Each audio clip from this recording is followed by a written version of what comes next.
இன்னும் சாப்பாடு போட்டு எடுத்தாச்சு, குழம்பு எடுத்தாச்சு.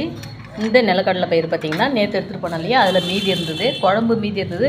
நைட்டு ஊற்றி சூடு பண்ணிவிட்டேன். நிலக்கடலை மீதி இருக்குது, அது கூட இன்னும் கொஞ்சம் சேர்த்துக்கலாம். நமக்கு நிலக்கடலை இல்லைனாலே சாப்பிட பிடிக்காது, சரிங்களா? எனக்கு ரொம்ப பிடிச்சது இருந்தால் தானே சாப்பிட முடியும், பிடிக்காது இருந்தால் சாப்பிடவே முடியாது என்னால். அப்புறம் பார்த்திங்கன்னா சாப்பாடு ரெடி ஆகிடுச்சு. நம்ம பார்த்திங்கன்னா இது வந்து ஜீரக மிட்டாய் டப்பா. சரி, இந்த டப்பா நல்லா அழகாக இருக்குது அப்படிங்கிறதால நான் ஒரு டப்பா ஜீரக மிட்டாய் வாங்கி ஜீரக மிட்டாயெல்லாம் சாப்பிட்டுட்டு இதை வந்து உப்பு போடுறதுக்கு யூஸ் பண்ணிக்கிறேன். உப்புனா நம்ம வேலைக்கு போகிறோம் இல்லையா, செட்டாக அப்படி எடுத்துகிட்டு போயிடுவேன். உப்பு பத்தலை, ஒரு நேரம் தண்ணி ஊற்றி சாப்பிட்ணும் அப்படின்னா பார்த்திங்கன்னா இந்த உப்பு டப்பா எடுத்துக்குவேன். ரெகுலராக வந்துட்டு இது பையிலே தான் இருக்கும். லஞ்ச் பாக்ஸ் மட்டும்தான் எடுத்து விளக்கிட்டு சாப்பாடு போட்டுக்குவேன்.